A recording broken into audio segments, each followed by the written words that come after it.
Hello friends, welcome back to my channel. இன்றைக்கி கோதுமை மாவு யூஸ் பண்ணி சூப்பரான ஒரு பிஸ்கட் நம்ம வெளியில் கடையில் போய் வாங்காமல் வீட்லேயே நம்ம சூப்பராக எப்படி செய்யலான்னு பார்க்கலாம்.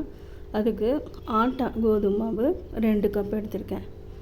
நல்லா சளிச்சிருங்க. கோதுமை மாவை சளிச்சிட்டு யூஸ் பண்ணலாம். ஒரு பாத்திரம் எடுத்துக்கலாம். இப்போ 2 கப்பு கோதுமை மாவு இந்த பாத்திரத்தில் போட்டுடலாம். 2 கப்பு கோதுமை மாவுக்கு அரை கப்பு வெள்ளை ரவை போட்டுக்குங்க. வறுத்த ரவை, வறுக்காத ரவை எது வேணாலும் யூஸ் பண்ணிக்கலாம்.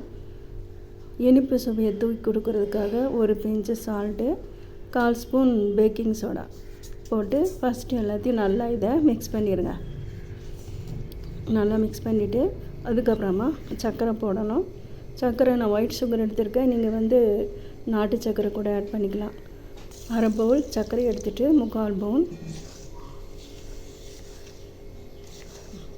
பவுல் தண்ணி. சர்க்கரை நல்லா கரைய வேண்டாம், லேசாக கரைஞ்சிடணும். லேசாக கரைஞ்சதும் போதும். அதையே கொஞ்சம் கொஞ்சமாக ஊற்றி இந்த கோதுமை மாவில் போட்டு நல்லா பிசைஞ்சு சப்பாத்தி மாவு பதத்துக்கு நல்லா கெட்டியாக பிசைஞ்சு எடுத்துக்கணும். இந்த பிஸ்கட் சாப்பிட்றதுக்கு கிறிஸ்பியாக நல்லாயிருக்கும். ஈவினிங்கில் டீ டைம் காஃபி குடிக்கிற சமயத்தில் இது மாதிரி பிஸ்கட் செஞ்சு உங்கள் வீட்டில் இருக்கிற குழந்தைங்களுக்கு பெரியவங்களுக்கு கொடுங்க. கிறிஸ்பியாக இருக்கும், நல்ல சூப்பர் டேஸ்ட்டாக இருக்குங்க இந்த பிஸ்கட்டு. நீங்கள் ஒன் டைம் செஞ்சு பாருங்கள், மிஸ் பண்ணாமல். நம்ம வீட்டில் கிடைக்கிற நேரம் கொஞ்சம் நேரத்தில் இது நம்ம செய்யலாம். நான் இப்போ சன்ஃப்ளவர் ஆயில் ஊற்றினேன், ஒரு பெரிய கரண்ட் நிறையா. நீங்கள் நெய் இருந்தால் நெய் ஊற்றிக்கலாம். போட்டு நல்லா இது மாதிரி சப்பாத்தி மாவு பதத்துக்கு நல்லா கட்டியாக நல்லா பிசைஞ்சு எடுத்துக்கோங்க. சப்பாத்தி கல் எடுத்துக்கலாம். இந்த மாவை நம்ம கொஞ்சம் கொஞ்சமாக நம்ம இதை 4 பிரிவாக பிரித்து சப்பாத்தி மாவு உருட்டுற அந்த கல்லில் போட்டு நல்லா கொஞ்சம் தடிமனாக இதை தேய்ச்சிக்கணும். தேய்ச்சிட்டு உங்களுக்கு எந்த சைஸில், எந்த வடிவத்தில், எந்த உருவத்தில் உங்களுக்கு பிஸ்கட் வேணுமோ அது மாதிரி சைஸில் நீங்கள் கட் பண்ணிக்கலாம். நான் ஸ்கொயர் ஷேப்பில் கட் பண்ணேன். முதல்ல பெருசாக கட் பண்ணிவிட்டு அதனால் அதுக்கப்புறமா சின்னதாக கட் பண்ணேன். கட் பண்ணிவிட்டு ஒரு கத்தி வச்சு மேலே இந்த பிஸ்கட் மேலே டிசைன் நீங்கள்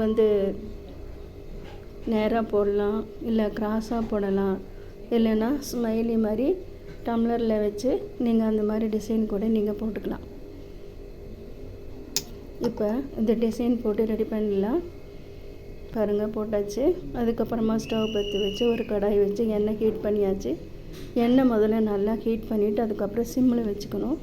சிம்மில் வச்சுட்டு பிஸ்கட்டை சிம்மில் வச்சு தான் பொரித்து எடுக்கணும். போட்டதும் திருப்பாதீங்க, கொஞ்சம் நேரம் கழித்து திருப்பி விடுங்க. நான் கத்தியில் தான் திருப்பி விட்டேன். திடீர்னு மொபைலில் ஃப்ளாஷ் லைட் இல்லாமல் போயிடுச்சு, அதனால் கொஞ்சம் டார்க்காக தெரியுது. பாருங்கள், இது மாதிரி ப்ரௌன் கலர் வர அளவுக்கு இந்த பிஸ்கட்டை பொரித்து எடுத்துடணும். நீங்கள் இது மாதிரி பெருசாக போடுறதுக்கு பதிலாக குட்டி குட்டியாக கூட நீங்கள் ஸ்கொயராக நீங்கள் கட் பண்ணி போடலாம்.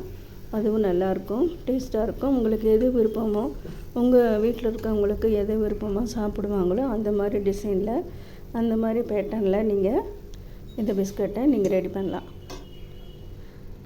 பாருங்கள், சூப்பராக ரெடி பண்ணியாச்சு. இது சுகர் போட்டிருக்கு. அது மேலேயே நான் கொஞ்சமாக சுகர் தூவி விட்டுருக்கேன். சுகர் வேண்டான்னு நீங்கள் அவாய்ட் பண்ணிடலாம். முதலே சுகர் சேர்த்துருக்கோம், அதனால் நீங்கள் போடணும்னு அவசியம் இல்லை. பாருங்கள், சூப்பராக பிஸ்கட் ரெடி ஆகிடுச்சு. நல்லா கிறிஸ்பியாக இருக்கும். சூடாக இருக்கிறதுனால என்னால் உங்களுக்கு அதை பிச்சு காமிக்க முடியல. ரொம்ப சூப்பராக இருக்கும் இந்த பிஸ்கட்டு. இந்த மாவுலேயே கொஞ்சமாக நான் சின்ன சின்ன குட்டி குட்டி டைமண்ட் பீசஸாக நான் ஸ்கொயர் பீசஸாக கட் பண்ணி அதையும் எண்ணெயில் போட்டு பொரித்து எடுத்திருக்கேன். அதுவும் சூப்பராக இருந்துச்சுங்க, டேஸ்ட்டாக இருக்கும் இந்த பிஸ்கட்டு. நீங்கள் கண்டிப்பாக அந்த பிஸ்கட்டை செஞ்சு வீட்டில் இருக்கிற எல்லாத்துக்கும் நீங்கள் கொடுங்க. இது குட்டி குட்டி பீசஸாக போட்டிருக்கேன். முதல்ல பெரிய ஸ்கொயர் ஷேப்பில் போட்டிருக்கேன். சூடாக இருக்கிறதுனால என்னால் உங்களுக்கு அதை நான் நொறுக்கி அதை 2ஆக பிச்சு காமிக்க முடியல. மீண்டும் வேறு ஒரு வீடியோவில் சந்திக்கலாம்.